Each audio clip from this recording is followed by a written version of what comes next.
एक क्वेश्चन आया था 2018 एलटी में, जो सेट ए है उसका क्वेश्चन नंबर 31 था। ठीक है, अब आपके टाइम इसके होता है जो आपके पास है उसमें कुछ अलग क्वेश्चन हो सकता है। तो क्वेश्चन क्या था, एक an object is moving with a velocity of 6.25 metre per second is de accelerated at the rate of dv upon dt बराबर -2.5 root v। Calculate the time after which the object come to rest. ठीक है, मतलब एक object एक initial speed से move कर रहा था कांस्टेंट स्पीड से, वो क्या हो रहा है सडनली एक देखो एक रेट से डीएक्सलेट होता है, मतलब उसकी जो वेलोसिटी है इस रेट से चेंज होती है, क्या है -2.5 रूट वी। ठीक है, अब देखो डीएक्सलेट होने का मतलब देखो इनिशियली स्पीड थी कंटिन्यूअसली डिक्रीज हो रही है, टाइम के साथ कंटिन्यूअसली डिक्रीज हो रही है। तो देखो इनिशियल स्पीड ज्यादा फाइनल स्पीड कम, तो जो एक्सेलरेशन होता है उसे हम क्या कहते हैं, डीएक्सेलरेशन या रिट्राडेक्शन। तो वो टाइम कैलकुलेट करोगे जिसके बाद ऑब्जेक्ट रेस्ट में आएगा। तो मैंने कहा सपोज टाइम टी टाइम बाद ऑब्जेक्ट रेस्ट में आ गया, मतलब इनिशियली 6.25 थी, इस रेट से डीएक्सेलरेट हुआ, मतलब इस रेट से उसकी वेलोसिटी चेंज हो रही है। तो टी टाइम बाद ऑब्जेक्ट रेस्ट में आ गया, मतलब फाइनल वेलोसिटी जीरो हो गई। ठीक, ऑब्जेक्ट की फाइनल वेलोसिटी जीरो हो गई। देखो ना, वेलोसिटी के चेंज होने का रेट एक्सेलरेशन कहलाता है। अब यहाँ पर स्पीड कंटिन्यूअसली डिक्रीज हो रही है, तभी डी एक्सेलरेशन है। ठीक है, तो देखो इनिशियल स्पीड पता है, फाइनल स्पीड पता है, टी हम निकाल सकते हैं फर्स्ट इक्वेशन ऑफ मोशन से, v बराबर u plus A T, equation of motion for uniformly accelerated motion. लेकिन हमें एक्सेलरेशन पता होना चाहिए। ठीक है, एक्सेलरेशन पता होना चाहिए। यहां पर हमें क्या दे रखा है, डी एक्सेलरेशन को या रिट्राडेक्शन। उसमें भी देखो ये v क्या है, इंस्टेंटेनियस वेलोसिटी। जहां पर v दे रखी है ना, जो ये v है वो क्या है, इंस्टेंटेनियस वेलोसिटी। ये क्या है, इंस्टेंटेनियस वेलोसिटी है। ठीक है, इंस्टेंटेनियस वेलोसिटी मतलब वेलोसिटी किसी पर्टिकुलर टाइम पर या sudden time t tends to 0 पर जो वेलोसिटी होती है उसे हम इंस्टेंटेनियस वेलोसिटी कहते हैं। अगर हमें एक्सेलरेशन पता चल जाए तब तो निकल जाएगा, लेकिन हमें देखो पहले इस इक्वेशन को सॉल्व करना पड़ेगा। ठीक है, डी एक्सेलरेशन दे रखा है ना, ये v अगर यहां से हट जाए, इसकी वैल्यू मिल जाए, तो हम एक्सेलरेशन निकाल सकते हैं। ठीक है, तो देखो हमें दिया है dv अपॉन dt बराबर -2.5 रूट v, जहां पर v क्या है, इंस्टेंटेनियस वेलोसिटी है। अब देखो रूट v को यहां ले आए, t को यहां ले गए, तो देखो dv अपॉन v की पावर 1/2 बराबर -2.5 इंटू dt। v की पावर 1/2 ऊपर गया तो v की पावर -1/2, v की पावर -1/2।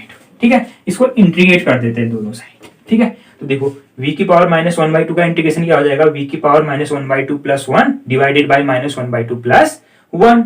तो क्या हो जाएगा, v की power 1/2 divided by 1/2 -2.5 t plus c।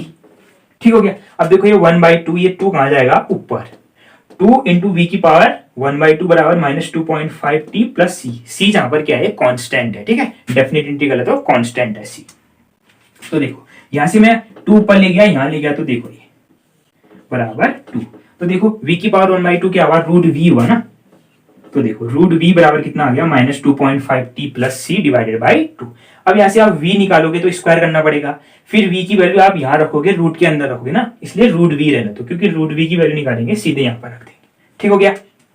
अब देखो अब एक कांस्टेंट भी है, कांस्टेंट हटाना पड़ेगा। तो हमको ये पता है, देखो इनिशियल स्पीड क्या है, 6.25 मीटर पर सेकेंड। तो इनिशियल स्पीड क्या होगी, उसकी इस स्पीड से होगी इनिशियल स्पीड, तो t टाइम्स टू 0, t बराबर 0 पर उसकी इनिशियल वेलोसिटी कितनी, 6.25। तो देखो जब t बराबर 0 था तो इनिशियल स्पीड क्या थी, 6.25 मीटर पर सेकेंड। इसमें रखेंगे तो क्या, रूट v की जगह 6.25 बराबर -2.5 इंटू t क्या है, initially 0 plus c divided by 2। तो देखो रूट 6.25 क्या हुआ, 2.5, क्योंकि 6.25 क्या हुआ, 2.5 का स्क्वायर हुआ ना, तो स्क्वायर इंटू रूट कट गए, तो क्या 2.5 बराबर c डिवाइडेड बाई 2। तो यहां से c की वैल्यू निकल गई 5। ठीक है, तो c की वैल्यू निकल गई कांस्टेंट, यहां रख दो। तो देखो रूट v बराबर निकल गया हमारा -2.5 t प्लस 5 डिवाइडेड बाई 2। देखो ये v की वैल्यू निकल गई ना, v निकालोगे तो स्क्वायर करोगे। अब देखो ये रूट v की वैल्यू यहां रख दो, रख दोगे तो क्या आ जाएगा, देखो D acceleration dv upon dt बराबर कितना, -2.5 इंटू रूट v की वैल्यू कितनी है, -2.5 t प्लस 5 डिवाइडेड बाई 2। ठीक हो गया। देखो डीवी अपॉन डी टी कितना हुआ, इतना हुआ, ठीक है। तो देखो फिर क्या हो जाएगा, डीवी अपॉन डी टी बराबर 6.25 T, 2.5 6.25 minus minus plus minus 2.5 into 5 divided by 2। अब देखो ये क्या है, डी एक्सलेशन है ना, डी एक्सलेशन का मतलब रिटार्डेशन या D acceleration D acceleration D बराबर 6.25 T minus 2.5 into 5 divided by 2। अब देखो डी एक्सलेशन क्या होता है, निगेटिव ऑफ एक्सलेशन, ठीक हो गया, निगेटिव ऑफ एक्सलेशन, ठीक है। तो क्या होता है, डी एक्सलेशन बराबर होता है negative of acceleration, D acceleration को या रिटार्डेशन बराबर निगेटिव ऑफ एक्सलेशन। तो यहां से ऑब्जेक्ट का एक्सलेशन निकल गया, देखो माइनस डी की वैल्यू कितनी 6.25 T minus 2.5 into 5 divided by 2। तो यहां से देखो ए की वैल्यू क्या हो जाएगी, अब देखो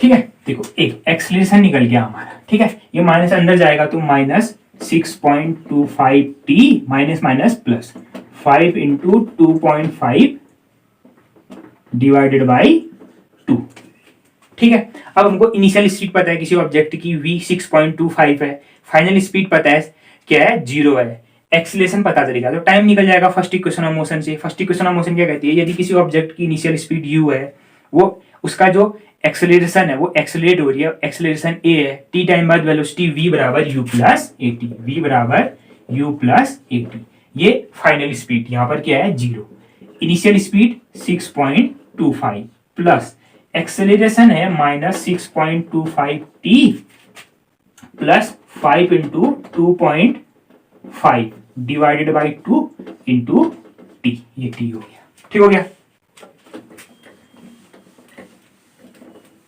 ये हो गया। अब देखो ये 6.25 को मैं यहां लाया तो 6.25 is equal to minus 6.25 into T square plus 5 into 2.5 divided by 2 into T, 2.5 divided by T, ठीक है।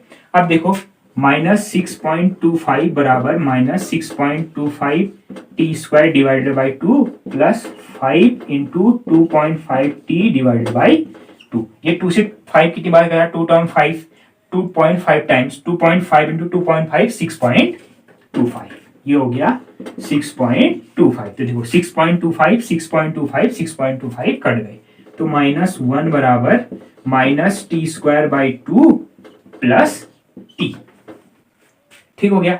अब देखो माइनस से मल्टीप्लाई करेंगे तो माइनस 1 बराबर T square by 2 minus T, ठीक है। ये 2 यहाँ एलसीएम यहाँ भेज दिया तो t बराबर कितना टी स्क्वायर माइनस 2t, ये 2 यहाँ भेज दिया। अब मैं इस 2 को यहाँ ले गया, फिर पूरी इक्वेशन को मैंने यहाँ लिख दिया, ठीक हो गया,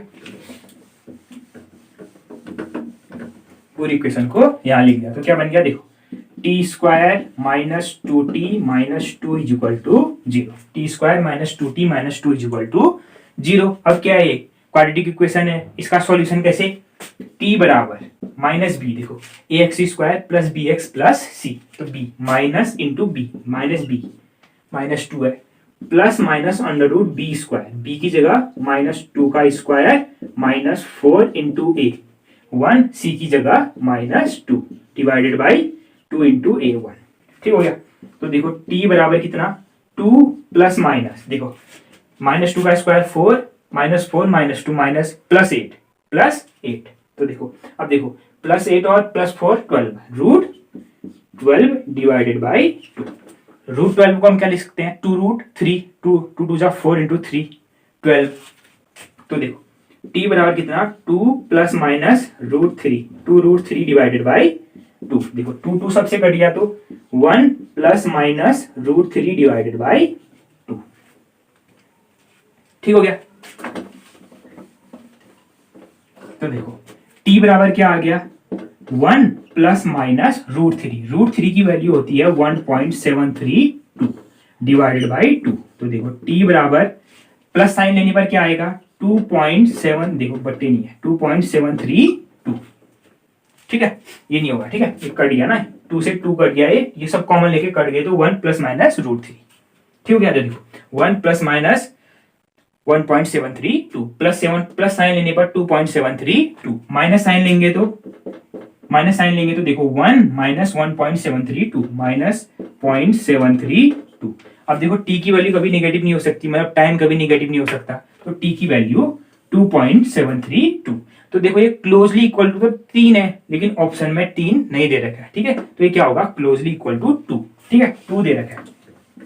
इसका मतलब टाइम t बराबर 2.732, इसको नियरली उसने 2 कह रखा है, तो इन 2 सेकेंड में ऑब्जेक्ट रेस्ट में आ जाएगा। मतलब इनिशियली स्पीड ये थी 6.25 और dv अपॉन dt जो डीएक्सलेशन था उस रेट से डीएक्सलेट होगा तो 2 सेकेंड्स में, ठीक है, 2.732 सेकेंड्स में वो ऑब्जेक्ट रेस्ट में आ जाएगा, ठीक है। तो इसका करेक्ट ऑप्शन क्या था 2 सेकेंड, ठीक है। ऑप्शन 2.732 क्लोज टू 3 हुआ, लेकिन 3 नहीं दे रखा है, 2 दे रखा है, तो क्लोजली 2 हो गया। तो इसका करेक्ट ऑप्शन क्या था 2 था, 2 सेकेंड बाद ऑब्जेक्ट रेस्ट में आ जाएगा।